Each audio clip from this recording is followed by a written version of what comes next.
Doctores, veamos el priming de EPID. ¿Okay? Las enfermedades pulmonares intersticiales difusas. Recuerden, doctores, que estas enfermedades, ¿no es cierto?, son trastornos que se van a producir, doctores, a nivel del pulmón, que se van a caracterizar por una inflamación y por una cicatrización progresiva, doctores. Esta cicatrización, doctores, va a ir en aumento. Se va a producir, por lo tanto, una fibrosis de los pulmones, ¿no es cierto? Entonces, doctores, ¿dónde se produce la afectación? Acá tenemos el alveolo, por acá tenemos el capilar. La afectación, doctores, es a nivel del intersticio. Por eso son las enfermedades intersticiales, ¿no es cierto? A nivel del intersticio, doctores, lo que te va a producir es una proliferación intersticial de miofibrillas, lo cual, doctores, inicialmente este paciente va a cursar con una alteración en la difusión. Entonces, lo primero que está alterado, doctores, viene a ser la difusión, ¿ok? Y esta alteración de la difusión, doctores, va a producirte una hipoxemia, pero, doctores, una hipoxemia al esfuerzo, ¿ok? Una hipoxemia al esfuerzo. Pero cuando ya tenemos, doctores, conforme va avanzando la enfermedad, te puede producir, doctores, alteración de la ventilación-perfusión. Y esto te lleva ya, doctores, a una hipoxemia en reposo.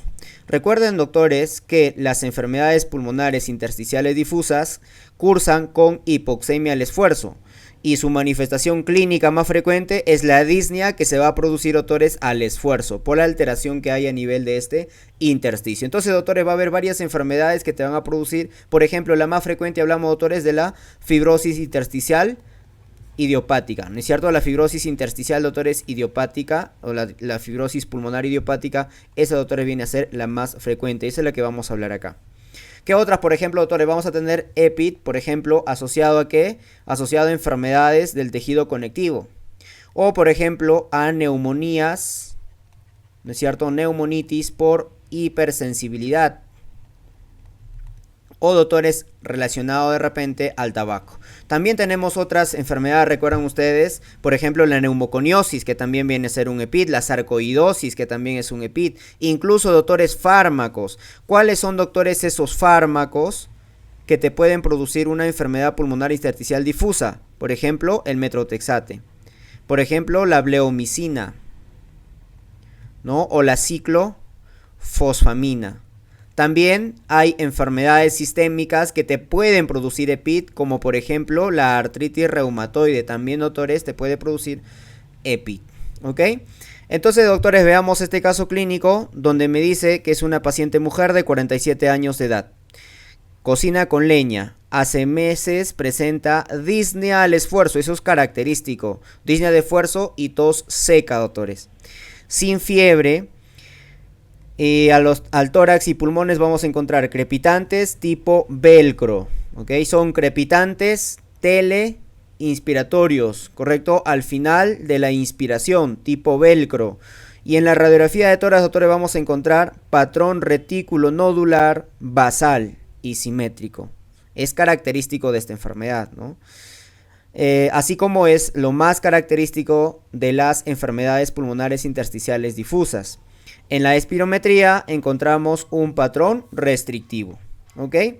Entonces, doctores, la respuesta acá era enfermedad pulmonar intersticial difusa, ¿no? Ya vimos que una de las más frecuentes viene a ser la fibrosis pulmonar idiopática. La epidemiología en este paciente entre 50 a 70 años aproximadamente y se produce por una exposición repetida a los agentes externos, ya sea al tabaco, ya sea infecciones víricas, y esto produce una respuesta inflamatoria que te va a llevar a una cicatrización anómala, ¿no es cierto? Bien. Luego te lleva a una fibrosis y te produce, doctores, una remodelación del pulmoncito. Todo eso viene a ser la fisiopatología de estas enfermedades pulmonares intersticiales difusas.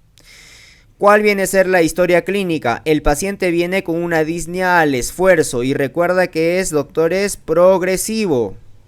Y tos, generalmente una tos crónica mayor a 3 meses, no productiva, de inicio súbito. Y al examen vamos a encontrar los crepitantes, habíamos mencionado que se encuentran al final de la inspiración, que son de tipo velcro. El sonido que hacen el pega-pega, ¿ok? Ese es el sonido tipo velcro, doctores, ¿ya? Acropaquias, cor pulmonar pueden tener estos pacientes cuando ya se encuentran en un estadio más avanzado. Recuerden que el diagnóstico en este paciente le vamos a hacer una imagen inicial que le vamos a pedir es la radiografía. Es la imagen inicial que le vamos a pedir. Y en la radiografía, ¿qué vamos a encontrar en este paciente? Un patrón reticular. El patrón reticular es lo más frecuente, doctores. Así también como encontramos un patrón reticular, podemos encontrar un patrón retículo nodular. ¿Ok? Entonces, esto viene a ser la imagen más frecuente en estos pacientes con enfermedad pulmonar intersticial difusa, como en la fibrosis pulmonar idiopática. Estas imágenes, doctores, que generalmente son a nivel basal, ¿ok? Son imágenes en panal de abeja también que vamos a encontrar, aparte de las reticulonodulares, imágenes reticulonodulares. Vamos a encontrar imágenes, así como también la tomografía, las llamadas imágenes en panal de abeja, donde generalmente lo vamos a encontrar en los lóbulos inferiores y lo vamos a encontrar a nivel periférico, es decir, subpleural. Eso es característico, ¿no? Bien. Entonces encontramos pulmón en panal de abeja y también, doctores, podemos encontrar bronquiectasias. ¿Cuál viene a ser el estudio de elección en una enfermedad pulmonar intersticial difusa? El TACAR, un TAC de alta resolución. ¿Y qué vamos a encontrar en el TACAR, doctores? El patrón que se denomina el patrón NEW, que viene a ser una neumonitis intersticial usual, que es el patrón más frecuente en una fibrosis pulmonar idiopática. En estos pacientes, obviamente, doctores, al inicio les he hecho una espirometría. Y en la espirometría recuerda que estas enfermedades pulmonares intersticiales difusas, ¿qué tipo de patrón tienen? Tienen un patrón restrictivo. Y recuerda que todas estas enfermedades pulmonares intersticiales te van a cursar con delco disminuido, excepto las hemorragias alveolares. Todas estas te cursan con difusión de monóxido de carbono, ¿no es cierto? Disminuido, difusión del delco disminuido, ¿ok?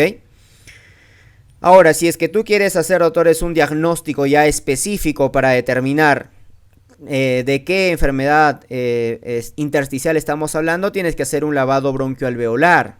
Por ejemplo, en la fibrosis pulmonar idiopática encontramos predominio de polimorfonucleares y encontramos predominio de eosinófilos. Entonces eso va a depender ya de lavado bronquiolar. ¿Cuál vendría a ser, doctores, el manejo definitivo? Obviamente ya es histopatológico, es decir, es por biopsia. ¿Ok? Bien.